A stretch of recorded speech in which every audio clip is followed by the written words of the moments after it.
اوقاف کو بھی چھیننے کی کوششیں ہو رہی ہیں. لیکن یہ کب تک چلے گا؟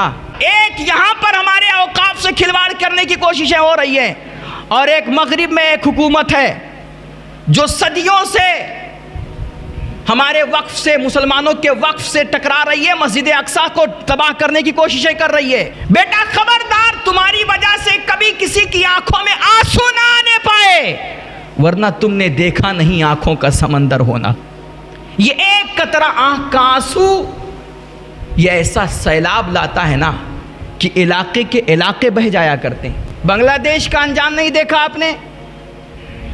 تختہ الٹ دیا. جب اللہ کی پکڑ آتی ہے نا تو ہیلی کاپٹر میں تیل بھروانے کی بھی فرصت نہیں دی. الحمدللہ رب العالمین والصلاة والسلام علی سید المرسلین وعلی آلہ واصحابہ واہل بیتہ وذریاتہ اجمعین. اما بعد فاعوذ باللہ من الشیطان الرجیم. بسم اللہ الرحمن الرحیم.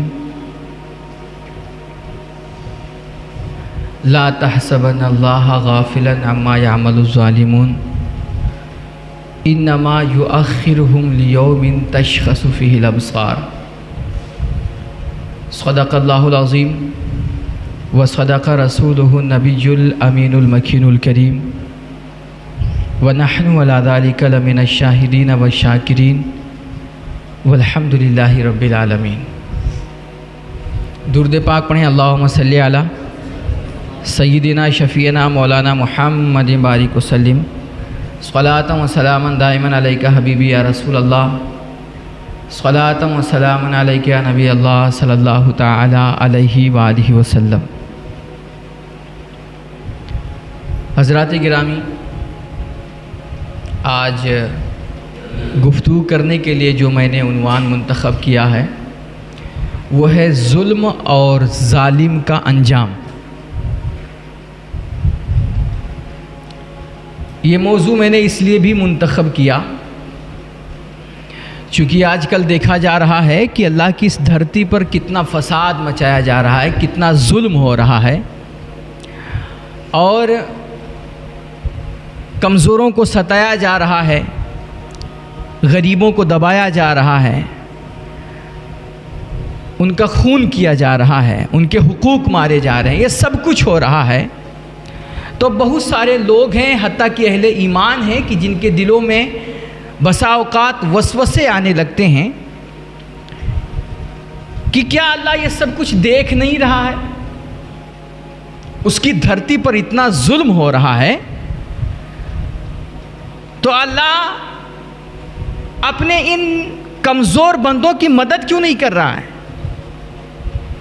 اللہ غریبوں کی حمایت کیوں نہیں فرما رہا ہے؟ یا پھر یہ سارا جو کچھ ظلم ہو رہا ہے کیا اللہ کو اس کے بارے میں خبر نہیں ہے؟ تو اللہ کا قرآن کہتا ہے لا تحسبن اللہ غافلا عما يعمل الظالمون، کہ خبردار تم ہرگز یہ گمان مت کرنا کہ اللہ ظالموں کے ظلم سے بے خبر ہے. اللہ کو ظالموں کی حرکتوں کے بارے میں، ان کی کرتوتوں کے بارے میں پتہ نہیں ہے. ہرگز یہ گمان مت کرنا. انما یؤخرہم لیوم تشخص فیہ الابصار. اللہ تو ان ظالموں کو ڈھیل دے رہا ہے، چھوٹ دے رہا ہے اس دن کے لیے کہ جس دن جب اللہ کی پکڑ آئے گی اور اللہ کا عذاب یہ کافر، یہ ظالم دیکھیں گے تو ان کی آنکھ پتھرا جائیں گی. اللہ کا ایک نیم ہے میرے بھائی کہ وہ کسی بھی ظالم کو فوراً نہیں پکڑتا ہے. قدرت کا ضابطہ ہے کہ وہ پہلے انسان کو سنبھلنے کا موقع دیتا ہے، پہلے وہ ڈھیل دیتا ہے، چھوٹ دیتا ہے. لیکن بہت سارے لوگ ہوتے ہیں کہ اس سے دھوکہ کھا جاتے ہیں.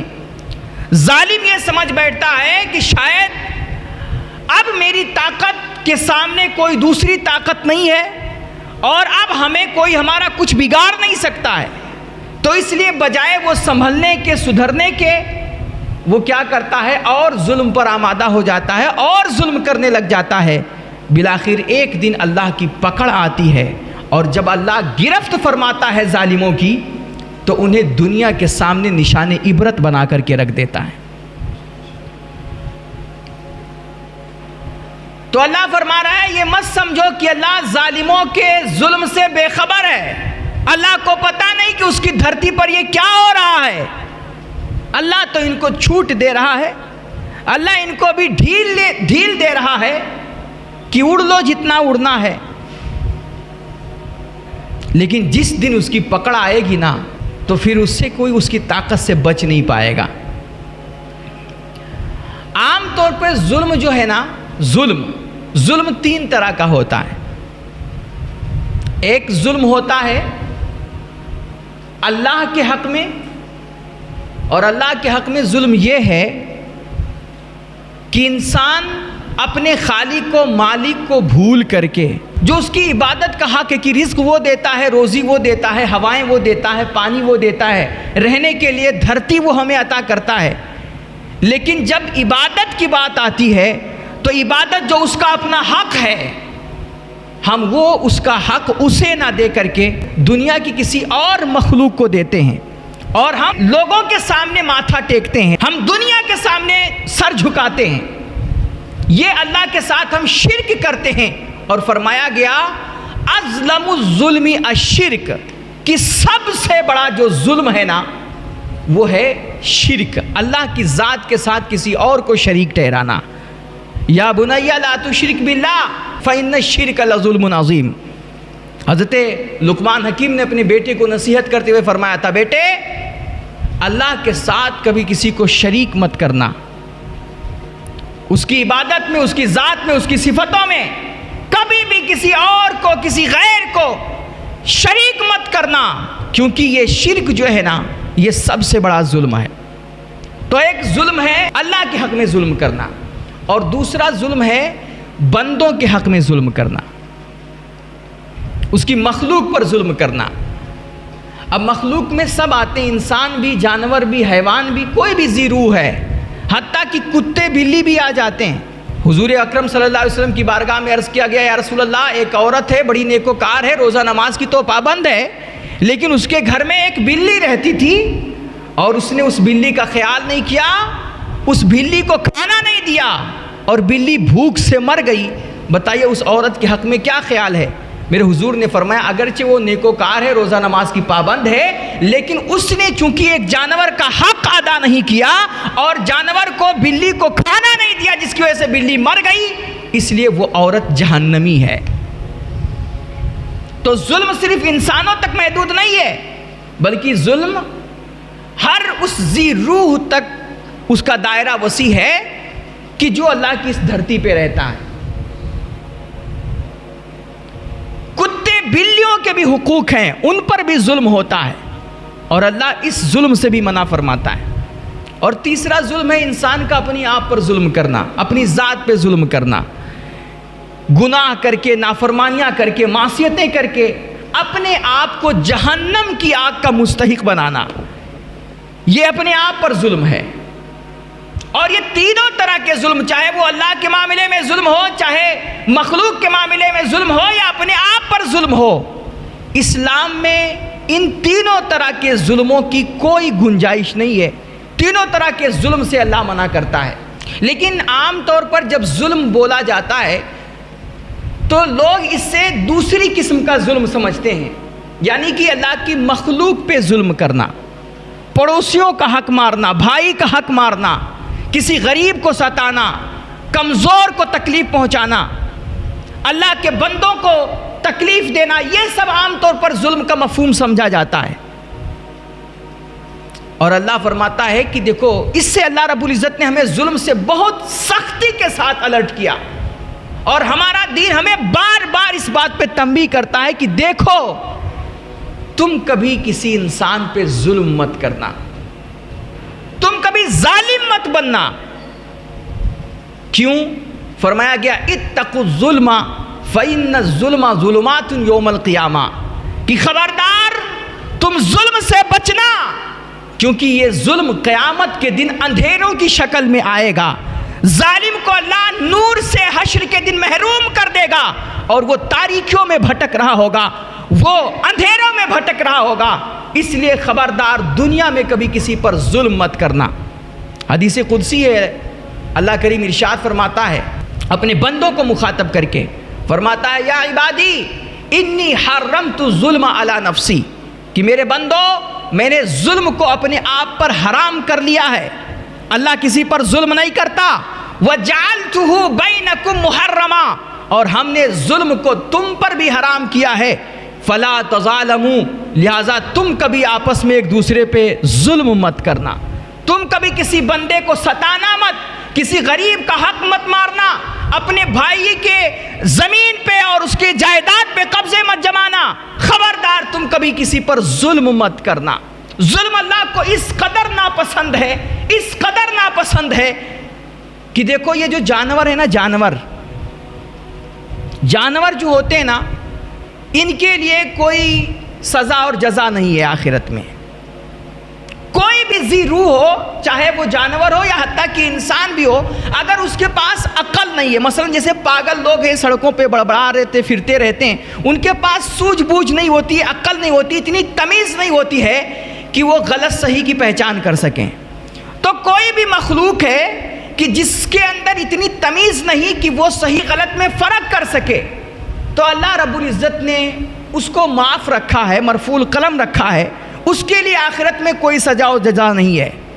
جانوروں کے لیے بالخصوص کوئی سزا و جزا نہیں ہے. سزا جزا صرف ہمارے آپ کے لیے, کیونکہ اللہ نے ہمیں سمجھ دی ہے, عقل دی ہے, ہم غلط صحیح کی تمیز کر سکتے ہیں, حرام و حلال کو سمجھ سکتے ہیں. اب اگر جان بوجھ کر کے ہم حرام کاری کریں گے, جان بوجھ کر کے ہم اللہ کی نافرمانی کریں گے, جان بوجھ کر کے ہم غلط کاموں میں ملوث ہوں گے, تو اس کی سزا ہمیں ملے گی. لیکن جانوروں کے لیے, نہ سمجھوں کے لیے, بے عقلوں کے لیے کوئی سزا و جزا نہیں ہے. لیکن ظلم ایک ایسا گناہ ہے کہ اگر جانور بھی ظلم کرے نا کسی پر, تو کہتے ہیں کہ وہ بھی ایک لمحے کے لیے سزا و جزا کی زد پہ آ جاتے ہیں.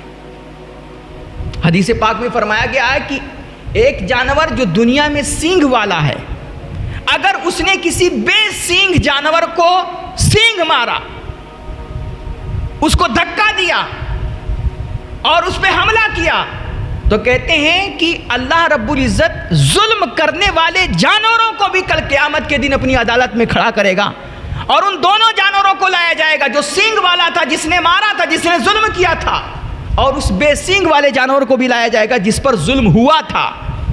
ان دونوں ظالم و مظلوم جانوروں کو لایا جائے گا اللہ کی بارگاہ میں, اور پھر اللہ رب العزت اس بے سینگھے جانور کو, جس کے دنیا میں سینگ نہیں تھے, اس کو اللہ سینگ دے گا اور کہے گا چل اس نے دنیا میں تجھ کو سینگ مارا تھا, آج تو اس کو سینگ مار. تو ظلم اتنا خطرناک گناہ ہے کہ اللہ, انسان تو انسان ہے, اگر جانور بھی ایک دوسرے پہ ظلم کرتے ہیں تو اللہ اسے بھی معاف نہیں کرتا ہے, بلکہ انہیں بھی سزائیں دیتا ہے. اب سوچیں کہ جو ناسمجھ ہیں, جن کے تمیز ہی نہیں ہے, اگر وہ ظلم کریں تو اللہ انہیں نہیں چھوڑتا ہے, پھر جان بوجھ کر کے سمجھ بوجھ رکھنے والا انسان اگر کسی پر ظلم کرے تو اللہ اس کو کیسے بخشے گا, اللہ اس کو کیسے معاف کرے گا. فرمایا کبھی کسی پر ظلم مت کرنا. دیکھیے میرے حضور علیہ الصلوۃ والسلام اس دنیا میں انصاف کے علم بردار بن کر کے آئے, دنیا میں عدل قائم کرنے کے لیے آئے, دنیا میں امن اور شانتی برپا کرنے کے لیے آئے. آپ جس معاشرے میں تشریف لائے تھے, عرب کا وہ معاشرہ دور جہالت کا, کہتے ہیں جہالت کے دور میں اہل عرب ایک نعرہ مارتے تھے, انصر اخاک ظالمن او مظلوما. یہ اہل عرب کا اپنا نیم تھا, بنایا ہوا قانون تھا, انصر اخاک ظالمن او مظلوما, کہ اپنے بھائی کی تم مدد کرو, خواہ وہ ظالم ہوئے یا مظلوم ہے. یعنی ہر حال میں تمہیں اپنے بھائی کی مدد کرنی ہے, ہر حال میں تمہیں اپنے خاندان کی مدد کرنی ہے, ہر حال میں تمہیں اپنے رشتہ دار کی مدد کرنی ہے, چاہے وہ رشتہ دار ظالم ہی کیوں نہ ہو.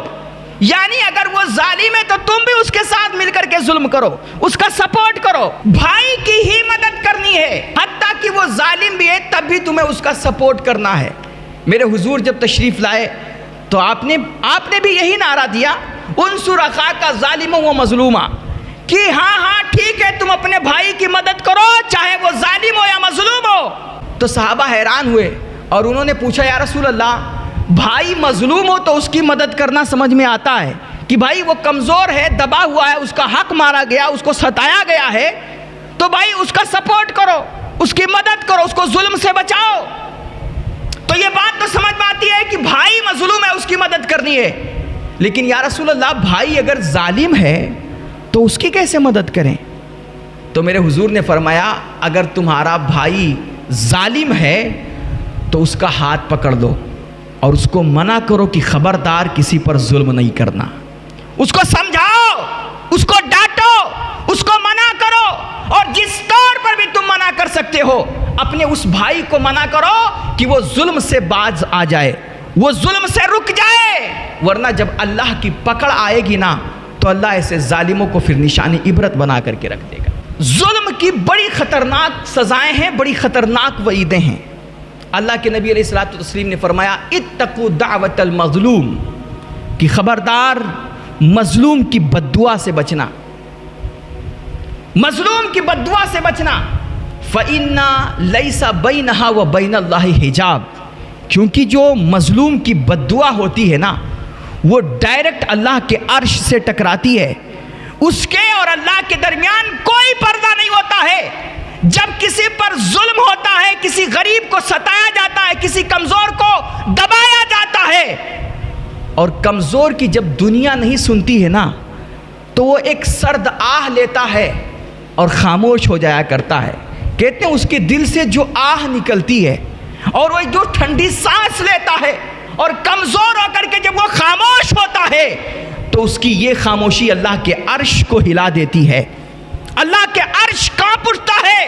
اور پھر کہتے ہیں اللہ پھر ظالم کو کبھی چھوڑتا نہیں ہے. ظالم خواہ کتنا بھی سپر پاور ہو, کتنا بھی طاقتور ہو, کتنے بھی بڑے عہدے پر ہو, کتنے بھی اس کی سیکورٹی ہو, لیکن اگر وہ کسی کو ناحق ستاتا ہے تو پھر اللہ اس ظالم کو کبھی چھوڑتا نہیں ہے. ایک بزرگ سے کہا کسی نے کہ حضور کچھ نصیحت کر دیجیے, ہمیں کچھ نصیحت فرمائیے. تو انہوں نے ہٹایا, کہا چھوڑو کیا نصیحت, بہت سارے لوگ نصیحتیں سنتے ہیں, تقریریں سنتے ہیں, سامنے رہتے ہیں تو سب کو باتیں اچھی لگتی ہیں, لیکن باہر جاتے ہیں جب سامنے سے اٹھ کر کے جاتے ہیں تو سب بھول جاتے ہیں. تو اس نے کہا نہیں حضور کچھ تو نصیحت کر دیجئے, انشاءاللہ ہم عمل کریں گے. تو اس نے بہت اصرار کیا تو بزرگ نے فرمایا سنو تم نصیحت چاہتے ہو نا؟ کہا ہاں. تو کہا زندگی میں خیال رکھنا کہیں اللہ سے تمہاری کوئی شکایت نہ کر دے. خبردار کبھی تم اللہ کے کسی بندے پر ظلم مت کرنا, کسی اللہ کے غریب بندے کو ستانا مت. کہیں ایسا نہ ہو کہ کسی غریب پر, کسی کمزور پر تم ظلم کرو اور اللہ کے سامنے وہ تمہارا نام لے کر کے رو پڑے. بیٹا خبردار تمہاری وجہ سے کبھی کسی کی آنکھوں میں آنسو نہ آنے پائے, ورنہ تم نے دیکھا نہیں آنکھوں کا سمندر ہونا. یہ ایک قطرہ آنکھ کا آنسو یہ ایسا سیلاب لاتا ہے نا کہ علاقے کے علاقے بہہ جایا کرتے ہیں, پورا کا پورا شہر تباہ ہو جایا کرتا ہے. اتقوا دعوت المظلوم, مظلوم کی بددعاؤں سے بچنا. فَإِنَّا لَيْسَ بَيْنَهَا وَبَيْنَ اللَّهِ حِجَابٌ, کیونکہ مظلوم کی بددعا میں اور اللہ کے درمیان میں کوئی حجاب نہیں ہوتا ہے, وہ ڈائریکٹ اللہ کے عرش سے ٹکراتی ہے اس کی بددعائیں, اور اللہ ظالم کو پل بھر میں ہلاک کر کے خاک کر دیتا ہے. بخاری شریف میں اور مسلم شریف میں بھی متفق علیہ روایت ہے. ایک روایت ہے کہ ایک صحابی حضرت سعید بن زید رضی اللہ تعالیٰ عنہ, یہ عشرے مبشرہ میں سے ہیں. اللہ کے نبی نے ان کو دنیا ہی میں جنتی ہونے کی بشارت عطا فرمائی تھی. بڑے جلیل القدر صحابی ہیں حضرت سعید بن زید. کہتے ہیں بنو امیہ کی حکومت تھی. مروان جو ہے یہ گورنر تھا. تو مروان کے پاس ایک عورت آئی اور اس نے شکایت کیا کہ سعید بن زید نے میری زمین ہڑپ کر لی ہے. معاذ اللہ, دنیا کسی کو چھوڑتی نہیں بھائی, کوئی کتنا بھی بڑا ولی ہو, متقی ہو, صحابی ہو, یہ دنیا کسی کو نہیں چھوڑتی. الزام لگایا بھی تو کس پہ؟ اس صحابی پر جس کو میرے نبی نے جیتے جی فرمایا تھا کہ یہ سعید جنتی ہے. دنیا میں جنت کی گارنٹی دے کے گئے ہیں، لیکن اس بدبخت عورت نے الزام لگایا کہ انہوں نے میری زمین ہڑپ کر لی ہے، میری زمین پہ ناجائز قبضہ جما لیا ہے. اللہ اکبر. یہ جو اللہ والے ہوتے ہیں نا، ذرا ذرا سی بات ان کے دل پہ لگ جایا کرتی ہے. کہتے ہیں جب اس نے الزام لگایا دربار میں کھڑے ہو کر کے نا، حضرت سعید بن زید کا دل چھلنی ہو گیا، جگر پھٹ گیا. مروان نے پوچھا کہ تم نے ایسا سچ مچ کیا ہے، اس کی زمین پہ قبضہ جمایا ہے؟ حضرت سعید بن زید نے کہا کہ یہ کیسے ہو سکتا ہے بھلا کہ میں کسی کی زمین پہ ناجائز قبضہ جماؤں، جبکہ میں نے اللہ کے نبی سے یہ حدیث سن رکھی ہے کہ جس نے دنیا میں کسی کی زمین پہ ناحق، کسی ایک بالشت زمین پہ بھی ناحق قبضہ جمایا، 1 انچ بھی کسی کا اگر کسی نے مارا ہے، تو کل قیامت کے دن اللہ 7 زمینوں کا توق بنا کر کے اس کے گردن میں ڈال دے گا کہ لے، تجھے زمینوں سے بڑا پیار تھا نا، تو زمین 1 انچ زمین کے لیے مار کاٹ کرتا تھا اور ناحق اس پہ مقدمے کر کے اس کو ہتھیانے کی کوشش کرتا تھا، تجھے زمین سے بڑا پیار تھا، یہ 7 زمینیں تیرے گردن میں ڈالی جا رہی ہیں، اس کا بوجھ برداشت کر. تو انہوں نے کہا یہ کیسے ہو سکتا ہے کہ میں نے اتنی جو ہے وعید اور اتنی سخت ترین حدیث میں نے ظلم کے تعلق سے سنی ہے کہ جس نے 1 انچ زمین پہ بھی ناجائز قبضہ جمایا، کل قیامت کے دن اللہ 7 زمینوں کا توق بنا کر کے اس کے گلے میں ڈال دے گا. یہ حدیث سننے کے بعد بھلا میں کسی کی زمین پہ ناجائز قبضہ کیسے جما سکتا ہوں؟ تو مروان تو یہ سن کر کے خاموش ہو گیا، لیکن چونکہ یہ سر عام ان پر الزام لگایا گیا تھا، ان کی عزت کو مجروح کرنے کی کوشش کی گئی تھی، اس لیے یہ بات ان کے دل پہ لگ گئی تھی حضرت سعید بن زید کے، اس لیے مروان تو خاموش ہو گیا. لیکن حضرت سعید بن زید نے اللہ کی بارگاہ میں دعا کی، اے میرے اللہ تو خوب جانتا ہے کہ میں نے اس کی زمین ہتھیائی ہے یا نہیں ہتھیائی ہے. اے اللہ اگر میں ظالم ہوں، میں نے اس کی زمین پہ ناجائز قبضہ جمایا ہے، تو پھر یقیناً مجھے جو سزا ملنی چاہیے وہ ملے گی یا آخرت میں یا دنیا میں. لیکن اے اللہ اگر یہ عورت جھوٹ بول رہی ہے، اس نے مجھ پر جھوٹا الزام لگایا ہے، فَعَمِّ بَصْرَهَا وَاقْتُلْهَا فِي أَرْضِهَا، یہ انہوں نے دعا کی، اے اللہ اگر یہ عورت جھوٹی ہے تو اس کی بینائی چھین لے، اس کو تو اندھی کر دے، اور اے اللہ اس کو اسی زمین میں مار جس زمین کے تعلق سے اس نے مجھ پہ الزام لگایا. کہتے ہیں راوی حضرت عروہ رضی اللہ تعالیٰ عنہ غالباً وہ کہتے ہیں کہ ابھی چند ہی دن گزرے تھے، میں نے اپنی آنکھوں سے دیکھا کہ اس عورت کی بینائی چھن گئی اور وہ عورت اندھی ہو گئی. اور کہتے ہیں اسی اندھے پن کی حالت میں وہ ایک دن اپنی اسی زمین میں جا رہی تھی جس کی زمین میں ایک کنواں تھا، وہ اپنی اس زمین کے کنویں میں گری اور اس کنویں میں گر کر کے وہ ہلاک ہو گئی. تو اللہ مظلوم کی بددعا کو کبھی رد نہیں کرتا. ہو سکتا ہے تھوڑی تاخیر کر دے تو کوئی یہ نہ سمجھے کہ ہمارے پاس بڑی طاقت ہے، بڑی قوت ہے، بڑا اقتدار ہے، کرسی ہے، اس لیے میرا کچھ نہیں ہو سکتا.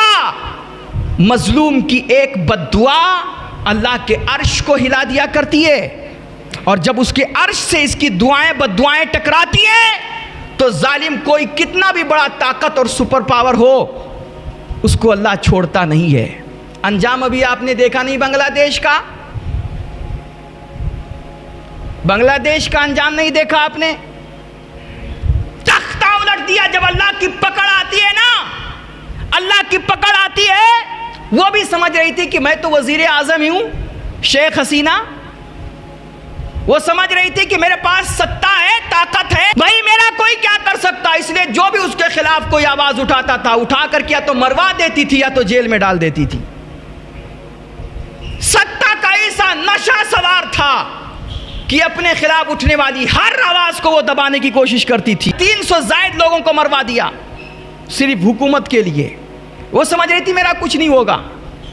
لیکن جب اللہ نے پکڑ کی نا تو ہیلی کاپٹر میں تیل بھروانے کی بھی فرصت نہیں دی، بھاگنے کا بھی برابر موقع نہیں ملا کہ کم سے کم صحیح سے بھاگ تو لیں. اس لیے یہ مت سمجھو کہ آج بہت سارے لوگ نا، دیکھو آج طاقت ہی ہے نا، یہ طاقت ہی کا نشہ ہے، اقتدار ہی کا نشہ ہے کہ ہمارے گھروں کو تو بلڈوز کیا ہی جا رہا ہے، مسجد مدرسوں کو تو بلڈوز کیا ہی جا رہا ہے، بچوں کو تو مارا ہی جا رہا ہے. اب تو ہمارے اوقاف کو بھی چھیننے، جو ہمارے باپ داداؤں نے ہمارے فائدے کے لیے جو انہوں نے زمینیں جائیدادیں وقف کی کہ ہماری آنے والی نسلیں اس سے فائدہ اٹھائیں گی، آج اسے بھی چھیننے کی کوشش کی جا رہی ہے. وہ سوچ رہے ہیں کہ بھائی ہمارے پاس طاقت ہے، جو چاہیں قانون بنا لیں، جو چاہیں ہڑپ لیں. آج تک جتنے قوانین بنائے گئے ہمارا اس سے فائدہ کچھ نہیں ہوا سوائے نقصان کے. اور ہماری حکومت کتنی مطلب سوچئے بے غیرتی ہے کہ بجائے کچھ دینے کے وہ الٹا عوام سے چھیننے کی کوشش کر رہی ہے. بجائے ہمیں کچھ دینے کے، فائدہ پہنچانے کے، وہ ہماری ہی جائیداد پہ قبضہ مار رہی ہے. اوقاف کو بھی چھیننے کی کوششیں ہو رہی ہیں. لیکن یہ کب تک چلے گا؟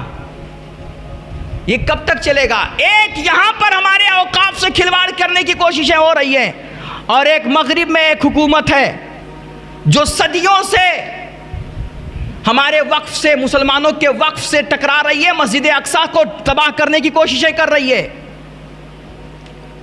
آج پوری دنیا میں یہ جو ظالم ہیں، یہ جو کسی کے نشے میں چور ہیں، آج یہ طاقت، ظاہری طاقت کے بلبوتے سمجھ رہے ہیں ہم جو چاہے کر لیں اور ہمارا کچھ نہیں ہو سکتا، ہمارا دنیا کچھ نہیں بگاڑ سکتی. لیکن اللہ فرما رہا ہے لا تحسبن اللہ غافلا عما يعمل الظالمون. خبردار تم یہ گمان ہرگز مت کرنا کہ اللہ ظالموں کے کرتوتوں سے بے خبر ہے. اللہ دیکھ نہیں رہا ہے کہ اس کے کمزور بندوں کے ساتھ کیا ہو رہا ہے. اللہ فرما رہا ہے انما یؤخرهم لیوم تشخص فیہ الابصار. وہ ابھی ان ظالموں کو چھوٹ دے رہا ہے، ڈھیل دے رہا ہے. ہو سکتا ہے اب سنبھل جائیں، ہو سکتا ہے اب سدھر جائیں، ہو سکتا ہے اب یہ ظلم سے باز آ جائیں. لیکن اگر یہ ظلم سے باز نہیں آئے تو اللہ کی جب پکڑ آئے گی نا، تو اس کا عذاب اور اس کی پکڑ دیکھ کر کے ان کی آنکھیں پتھرا جائیں گی. یہ مت سمجھو کہ تم ظلم کر کے چھوٹ جاؤ گے اور تمہارا کچھ نہیں ہوگا. خون مظلوم زیادہ نہیں بہنے والا، ظلم کا دور بہت دیر نہیں رہنے والا. ان اندھیروں کا جگر چیر کے نور آئے گا. تم ہو فرعون تو موسیٰ بھی ضرور آئے گا. تم ہو فرعون تو موسیٰ بھی. اللہ وہ دیکھو بنگلہ دیش کا آج یہ جو تختہ پلٹ ہوا ہے نا، یہ اس سے دنیا کے تمام حکمرانوں کو سبق لینا چاہیے. تمام حکمرانوں کو، کرسی پہ بیٹھے ہوئے فرعونوں کو سبق لینا چاہیے کہ یہ کسی کے ساتھ کبھی بھی، وہ بھی کبھی نہیں سمجھتی کہ ہمارا کچھ ہو پائے گا، ہمارا کوئی کچھ بگاڑ دے گا. لیکن بگڑا نا، اب تو اس کو رہنے کے لیے، کہیں سر چھپانے کے لیے جگہ تک نہیں مل رہی ہے، وہ در بدر بھٹک رہی ہے. اس لیے سطح پہ غرور نہ کرو، طاقتوں پہ غرور نہ کرو، اللہ کے بندوں پر ظلم نہ کرو، کسی کمزور کو ستاؤ مت، غریبوں کا حق مت مارو. اور یہ صرف حکومتوں کے لیے نہیں ہے، ہمارے آپ کے لیے بھی ہے. کبھی بھی اپنے سے کمزور پر تم ظلم مت کرنا. کبھی بھی تمہاری وجہ سے کسی اللہ کے بندے کی آنکھ میں آنسو نہ آنے پائے. ورنہ یاد رکھو میرے بھائی، مظلوم کی بددعائیں بستر تک پیچھا کرتی ہیں، یہ نیندوں میں سوراخ کر دیا کرتی ہیں، زندگی کا سکون اور چین غارت کر دیتی ہے. اس لیے خبردار کسی اللہ کے بندے پر کبھی ظلم مت کرنا. اللہ ہم سب کو عمل کی توفیق بخشے. وآخر دعوانا الحمدللہ رب العالمین. السلام علیکم.